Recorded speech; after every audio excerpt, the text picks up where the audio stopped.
Hey everyone, welcome back to Let's Talk. My name is John, and today here on the channel we're going to be talking about 1988's Rain Man and its new 4K Blu-ray that just came out from MVD Entertainment Group. But before we dive into that, if you are a fan of 4K Blu-ray reviews, movie reviews, lists, and podcasts, we try to do them all here on the channel, and nothing helps this channel out more than by just simply liking this video and subscribing to the channel. So Rain Man was released in 1988. It is directed by Barry Levinson. It's written by Barry Morrow and Ronald Bass. And it was the highest grossing film of 1988 and it was also the Best Picture winner of 1988.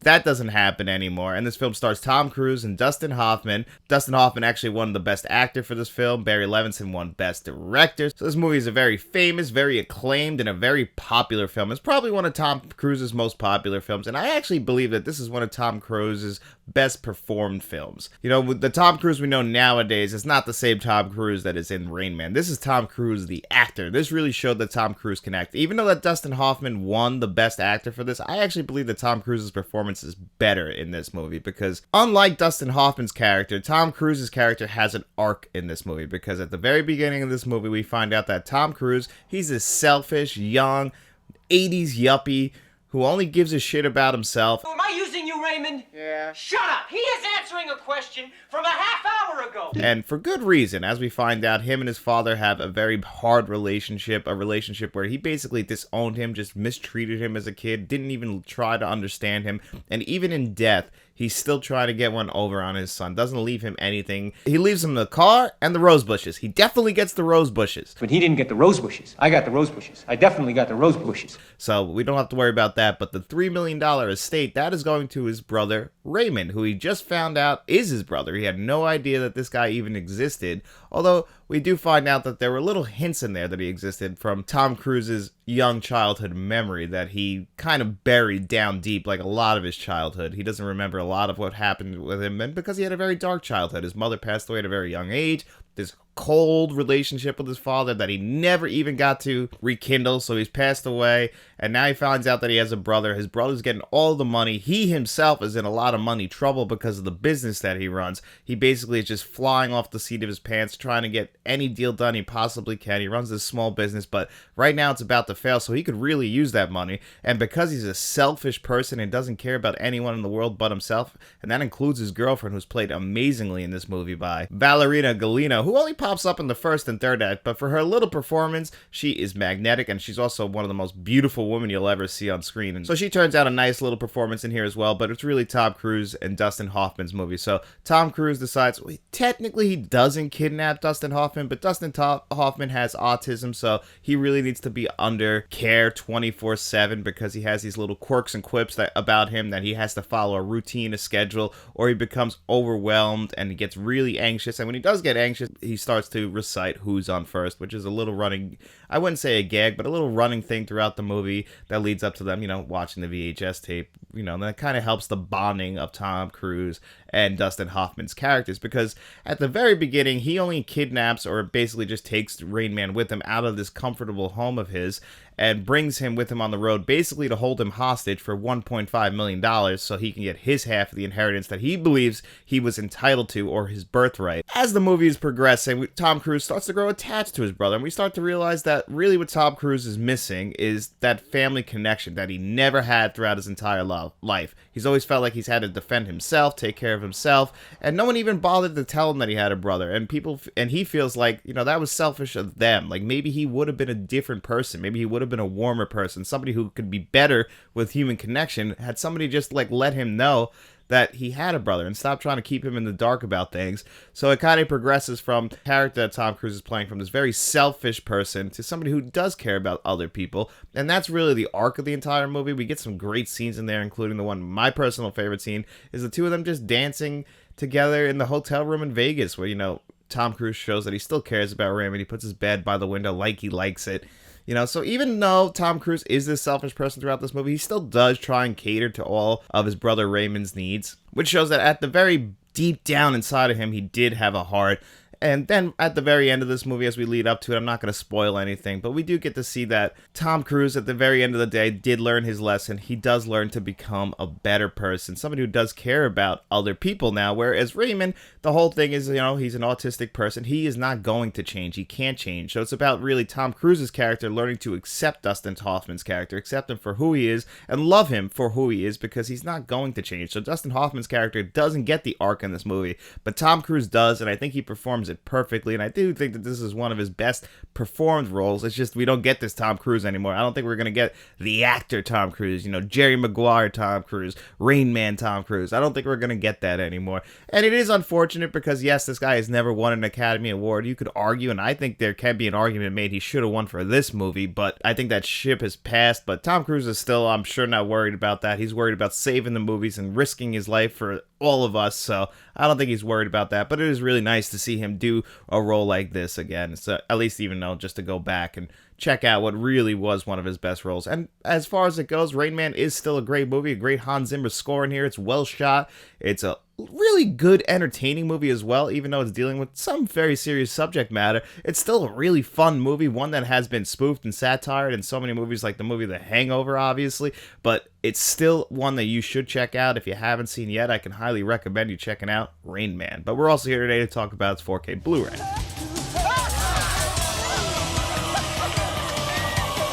So as far as I can tell, this is the first time that MVD Entertainment Group has actually ever released a 4K Blu-ray. Now, MGM does put all their movies out on 4K through a bunch of different companies. I've seen them work a lot with Vinegar Syndrome, and MVD has actually distributed some of their movies in the past, but the previous Blu-ray came out, I believe, in 2014, and that was done by MGM themselves directly, and this is a brand new 2023 scan, and that's going to be on the 4K, and then it's going to be downgraded to 1080p on Blu-ray, although the 4K and the Blu-ray do look a little bit different, even if they are from the same company, and they were both apparently seen over by director Barry Levinson, so that's pretty cool. And for their first time out, I do think they did a pretty good job. Now, if you guys remember, this actually got delayed. It was originally supposed to come out in March, but it was not going to come out with HDR and Dolby Vision. And there were complaints because a lot of people felt like, the big selling point, including myself, is for 4K and upgrading the 4K Blu-ray is getting HDR or Dolby Vision, or if we're really lucky, we get them both on the disc. So a lot of people kind of gave pushback. MVD, to their credit, did listen to people and decided to delay it and get it right, get it perfect. And I do think that it was worth it in the end. And that's not to say that movies can't look good without HDR or Dolby Vision on it, because we have seen 4Ks released, like mainly from Criterion, that comes right to mind, or movies like In the Mood for Love didn't have HDR on their 4K, and I thought that 4K was one of the best looking 4Ks of last year. So it can be done, but I think that if you have those tools available to you, it does make the most sense to at least try to use them to make your disc look great. And I'm glad that they did, because like I said, this is a phenomenal release in my opinion from MVD for their first time out of the gate. They do distribute other 4Ks, but I believe this is the first time that they have produced their own 4K in-house. So right away we get a really nice slipcover on here. Now this slipcover is the same thing underneath, so no different artwork there. And this is a very famous image. This is the same poster that they've been putting on every Blu-ray all the way back to VHS. And then you pop it open, you get yourself a 4K and a Blu-ray. You kind of just took the poster and printed on the disc, but you know what, I can appreciate that. It's nothing special, but at least there's something on it. It's not just a black and blue disc like Paramount and other companies like to do. So how was that Dolby Vision and HDR? Because you do get both Dolby Vision and HDR10 on here, and I thought that they were great. I tested them both out. The 4K itself, the resolution increase is noticeable. It's much brighter than the pack-in Blu-ray. I would say that the pack-in Blu-ray is more in line with how I remembered the film.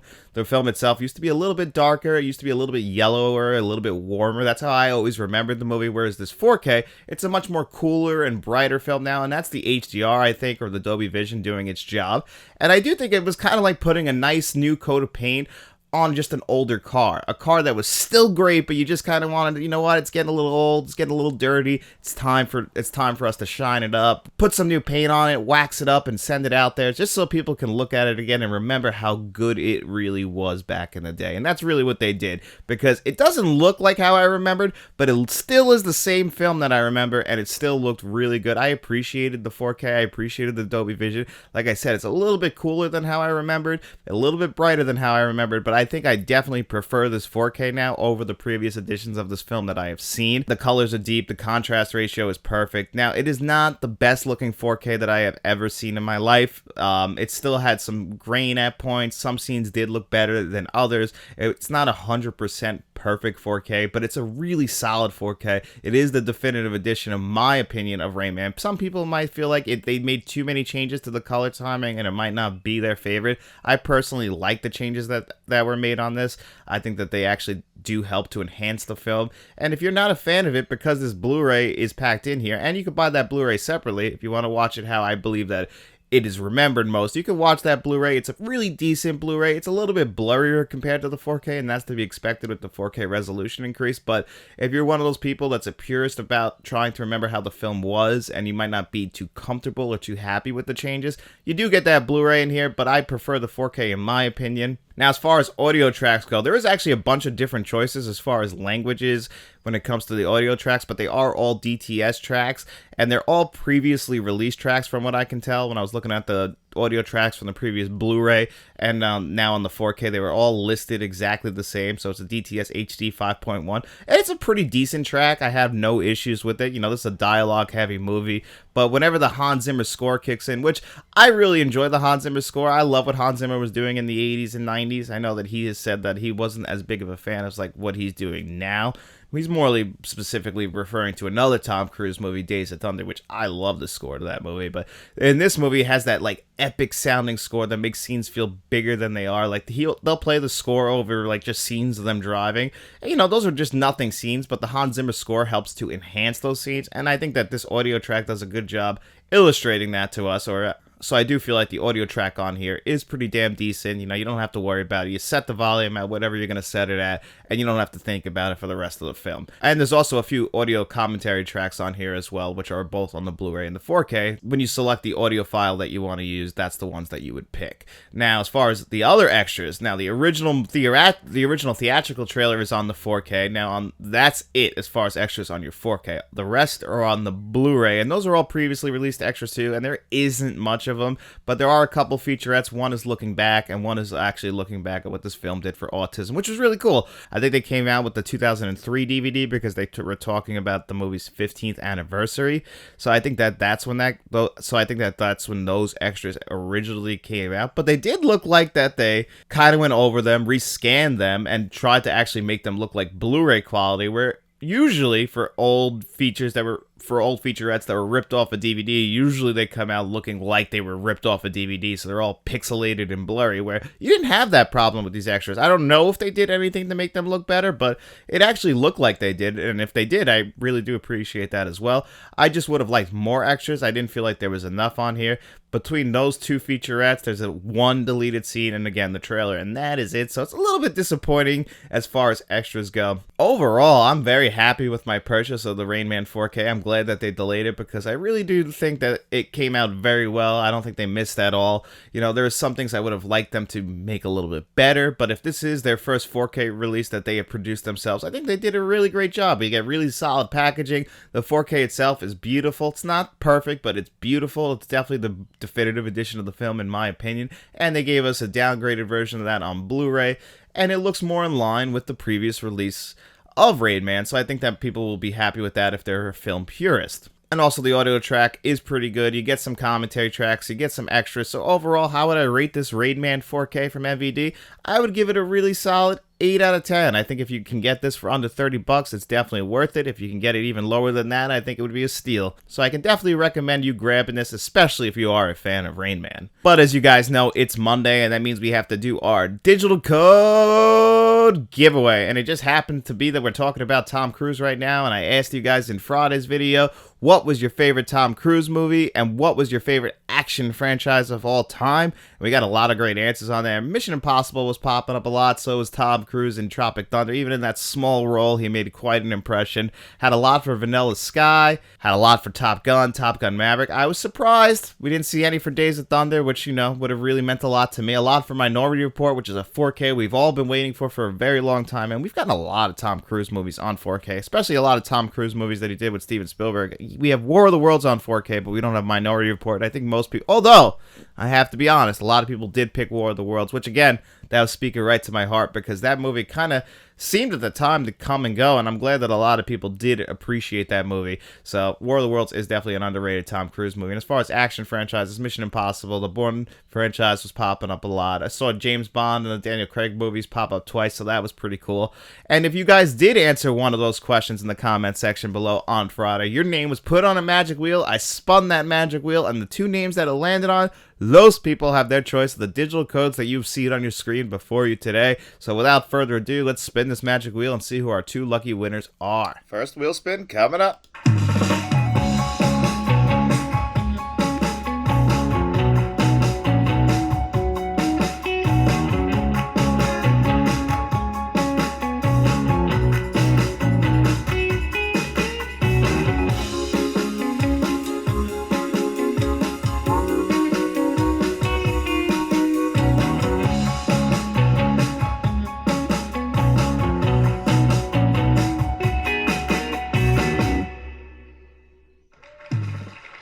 Teddy Graham.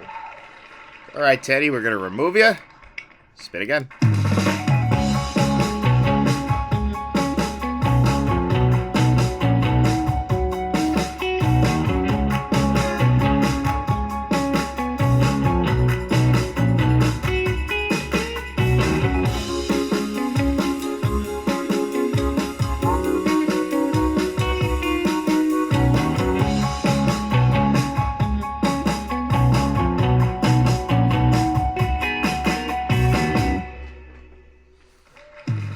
Jeff Ray. Teddy Graham and Jeff Ray. I believe you guys have both won in the past, man. Those slices are so small. I was thinking, oh, man, Thomas Anderson, he was right there. I know he's going to be upset about that because he's missed out by about one or two slices a couple times now, and he gets very upset with this magic wheel, and I'm hoping he doesn't destroy it. So anyway, guys, if you are our lucky winners, make sure you reach out to us on any of our social media platforms. That's Twitter, Facebook, or Instagram. DM me and let me know which of the digital codes you want. Or the best way to always reach us is at our email address, letstalkentmt@gmail.com. Again, let us know which of the digital codes you want. As long as the other winner doesn't take it before you do, that digital code is all yours. And anyway, guys, thank you so much for entering into the digital code giveaway. If you didn't win in this video, make sure you come back to this Friday's video. We will do it all again. Look out for my Elementals review. That will be this Friday's video. That will have the digital code giveaway attached to it. So make sure you come back to this Friday's video, enter again, and test your luck, and maybe next week you'll be the lucky winner. Anyway, guys, thank you so much for being a fan of Let's Talk. Your support really means the world to me. Thank you so much for doing everything that you guys do on this channel. It really, really does mean a lot to me. And if you want to keep supporting this channel, nothing supports this channel more than by you just simply liking this video, subscribing to the channel, maybe going out in those streets and telling all your friends about us. We'll be seeing you around.